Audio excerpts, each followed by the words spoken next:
A Sheng Pu'er from the previous millennium. Today, we're not just talking, but also drinking history.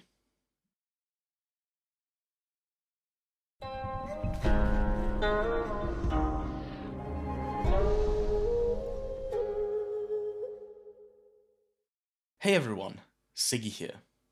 Some of you may already know me from the live streams, but this is the first actual video I'm doing on the nannuoshan YouTube channel.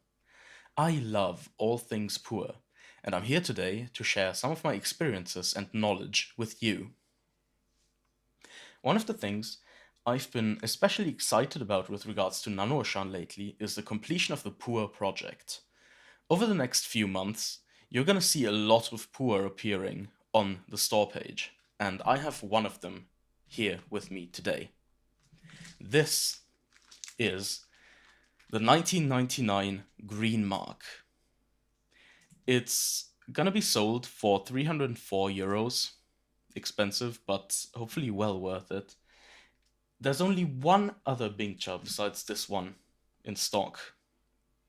And if you're interested in it, please check the link in the description below. This Bing has been stored in Malaysia for its entire existence.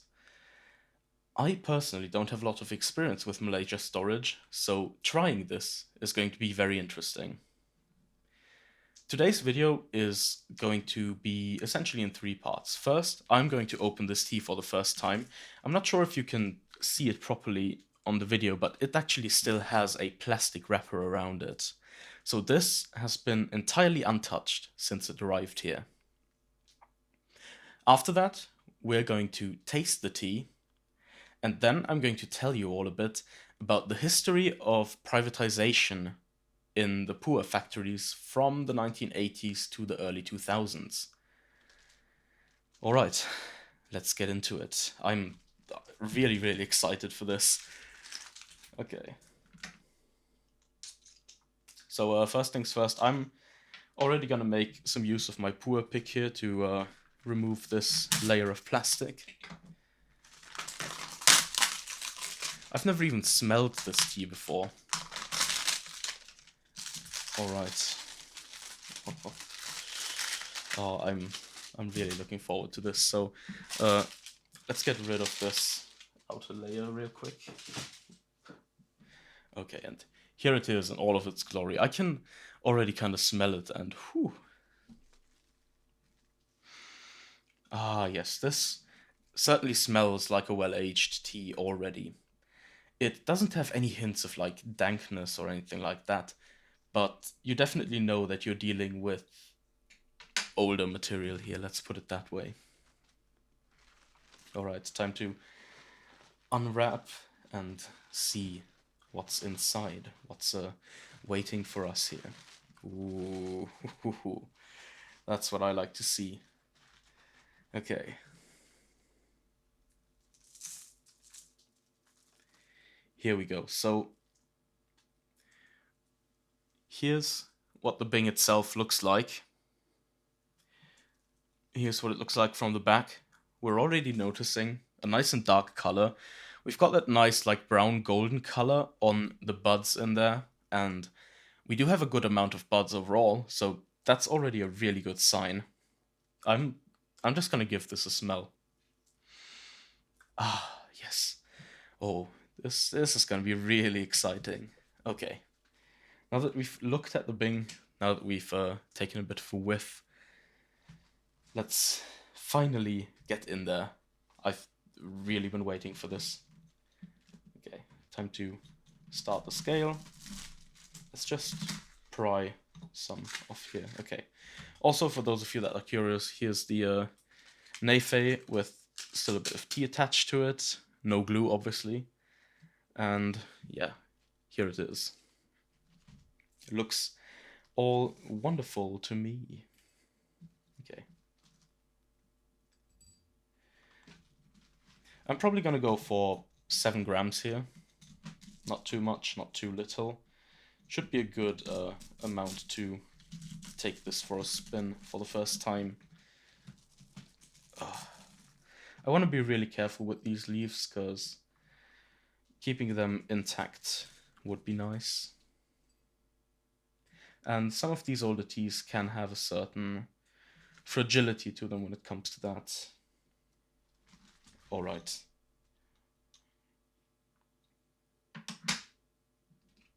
Here we go. This is...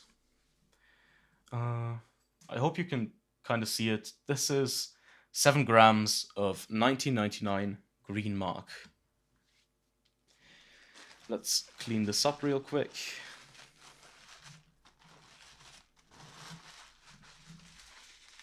And prepare our tea utensils.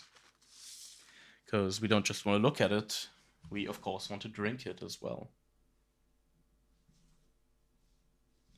Let's brush these aside, lay out our towel, and do things as usual. I've already got my vessels prepared here. So now we're gonna preheat the pot a little. Malaysia storage to me is especially interesting because I've heard that in some ways it can be a bit more dynamic than other types of storage. Essentially, it's kind of hard to describe, but supposedly the tea feels a little more awake. I'm curious to find out whether that's going to be the case here today. Okay, let's put this away. We don't need this either. Our pot is preheating nicely.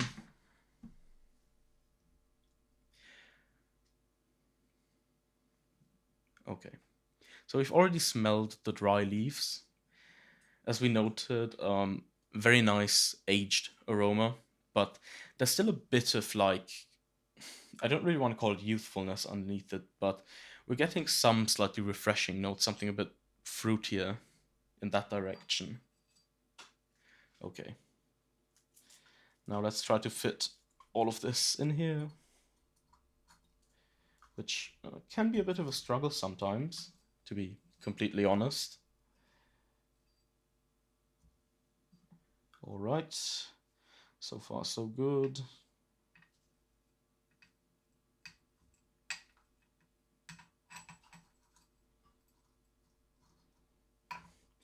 There we go. Okay, it's all in there.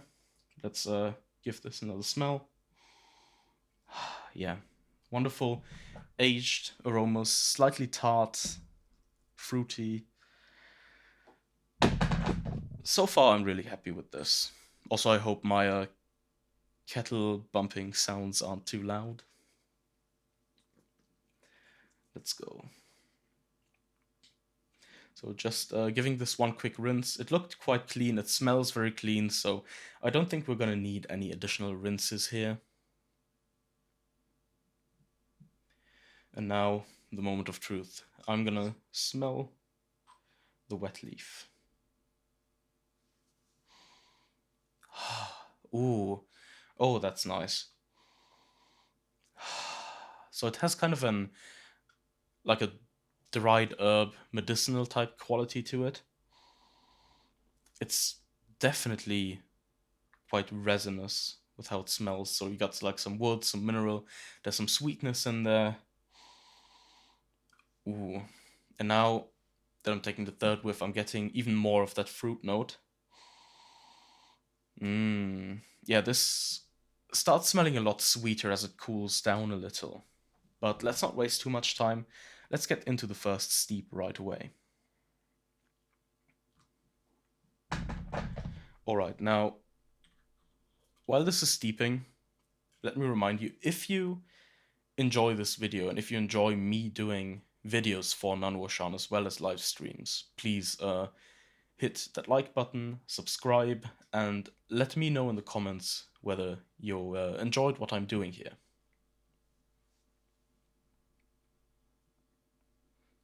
It really means a lot to me to be able to interact with people about the content I produce here.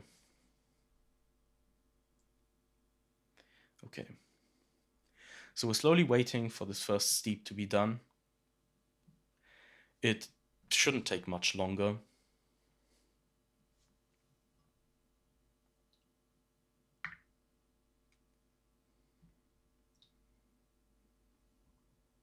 There we go.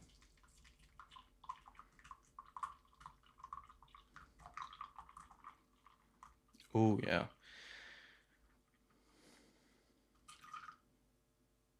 That's got a nice color to it. Let me see if I can show you this properly. It's kind of hard to do because of the angle, and I don't really want to spill tea all over my table.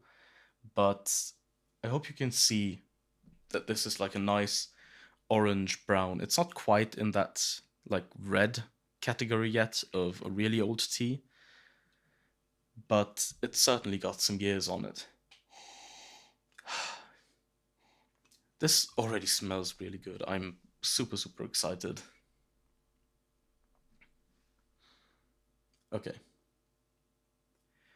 let's give this a try. The 1999 Green Mark Sheng. Oh, okay. Wow.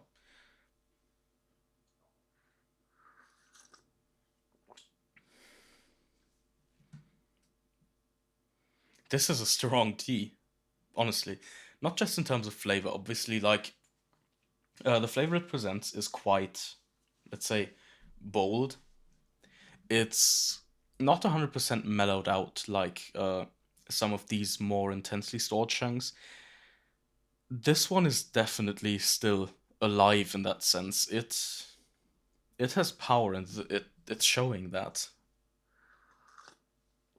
in a pretty big way. At the same time, it's already quite sweet. So on the one hand, you've got that sweetness, but then you've also got these more intense flavors layered on top of it. There's that like woodiness again, and it does sort of have that like herbal medicine character in a way, which is really nice. I'm also getting a bit of like either light smoke or maybe a bit of incense in the background.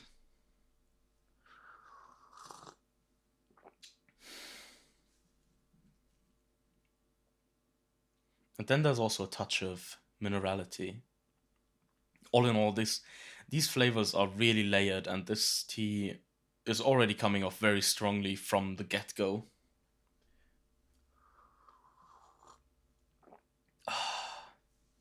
Ooh, the texture on this is also very, very nice.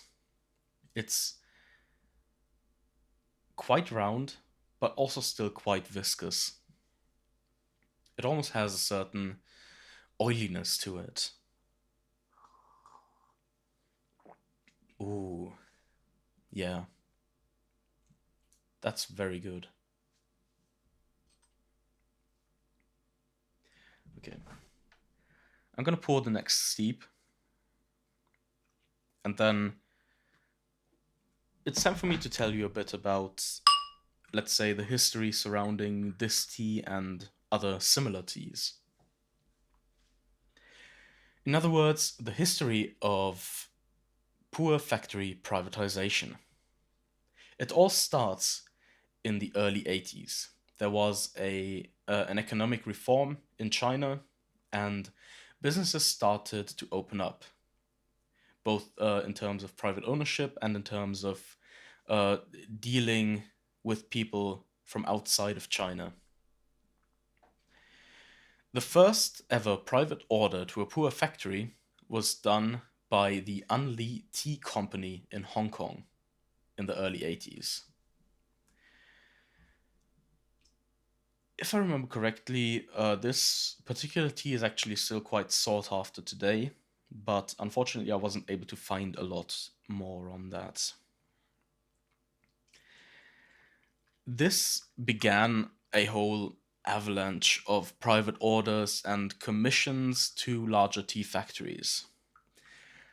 Some of the teas that are quite famous today actually originated from this particular period. For example, the well-known 8582 Dai or Menghai Tea Factory recipe was actually originally a tea that was commissioned by somebody, and that then later was turned into like an official recipe and uh, used much more publicly and frequently. In 1988, the name of what was at the time Zhong Cha, the like big China tea label that all of this Pu'er fell underneath, was changed to CNNP, which I imagine a lot of you are a bit more familiar with. In 1996, however, the let's say main Zhong Cha factory, the Kunming Tea Factory, entirely halted its production and licensed the Zhong Cha brand or the CNNP brand to various other factories.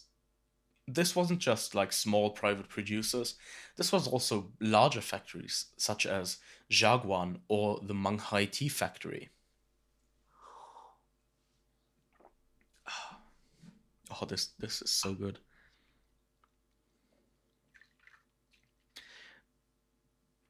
Now, during this time, it was all a bit chaotic because of that. Like, if you got a tea that had like a Zhongcha label or a Zhongcha wrapper, you didn't really know where it came from a lot of the time.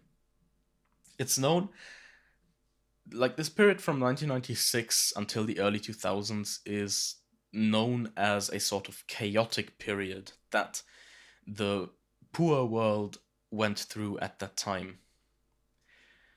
Nowadays, it's still really difficult to figure out which factory any particular tea from that period comes from when it has like a somewhat generic Zhongcha wrapper.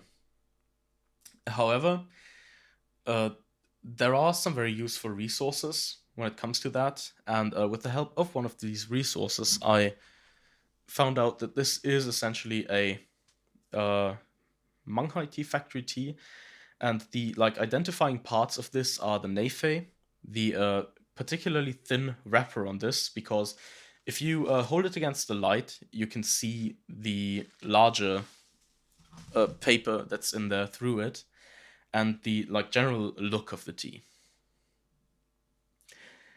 There are some other very famous teas that came from this period of chaos. For instance, the 1997 Water Blue Mark, also known as Shui Lan Yin 742, 7542, and the 1996 Zi Dai, the Purple Dai, which coincidentally also was the first ever tea to use the new Dai label.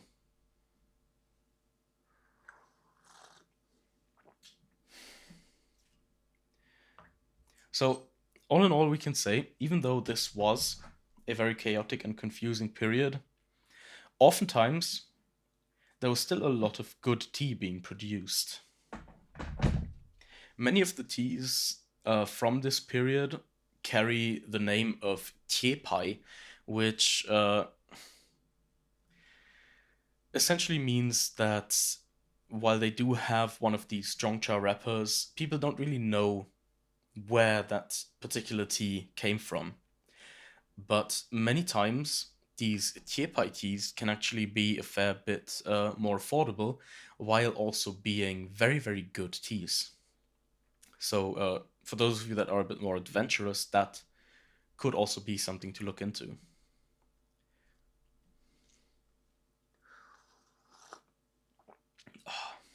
The second steep on this is wonderful. The like slight smoke incense note I got at the start sort of developed into a bit more of a smoke note, but it's still like very, very light. It's almost not noticeable, but it kind of completes the flavor profile of this tea because it it's already got a lot of different stuff going on, but this like slight hint of smoke really pulls it all together in a way.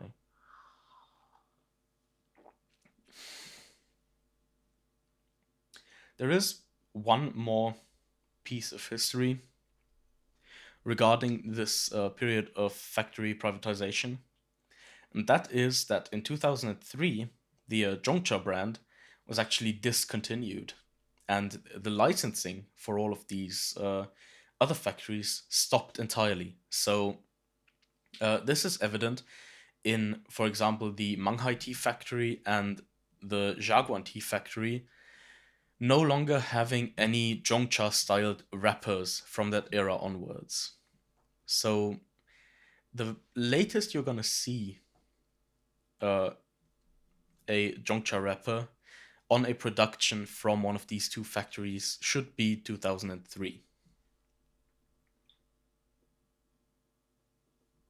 From that point on, Menghai Tea Factory entirely embraced the Da Yi label and started producing everything under that, while Jaguan also added their Crane label and the TEAWARE Cha brand was expanded, etc. And that's sort of how they turned it into their own thing. Now, nowadays, of course, Zhong Cha has made a return. Kunming Tea Factory is back to producing by itself, and they're actually quite popular and successful.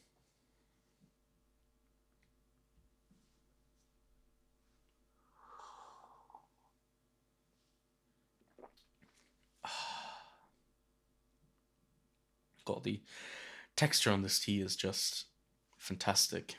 I'm gonna do this one steep here.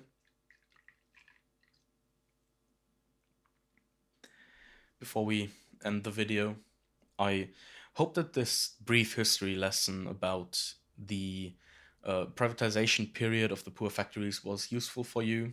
I know it can be a sort of difficult topic to wrap your head around when it comes to distinguishing all of these different teas with these very, very similar wrappers.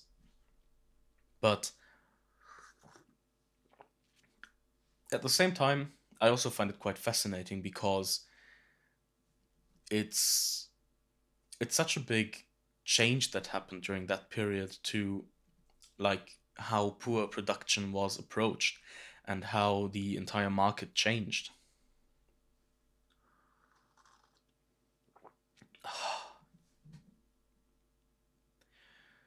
Ooh, yeah, this still has like a tiny bit of astringency. It's got that smoky note. It's got these like still somewhat bitter flavors, these medicinal tastes that all make it into like quite a strong tea. But at the same time, it's already got some good age and it's already got sweetness. It's a very balanced tea in that regard.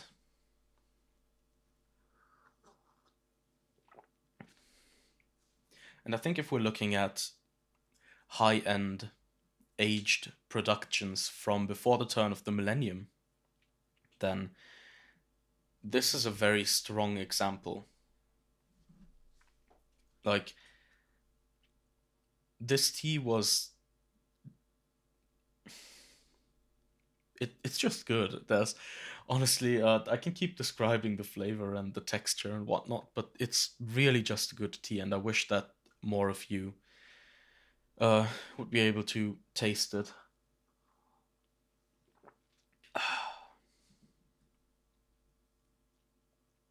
Yeah.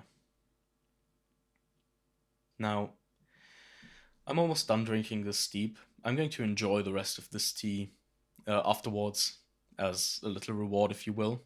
But if you enjoyed this video, once again, please let me know. Please let me know if you'd like to see me doing more Pu'er related videos on the nannuoshan YouTube channel.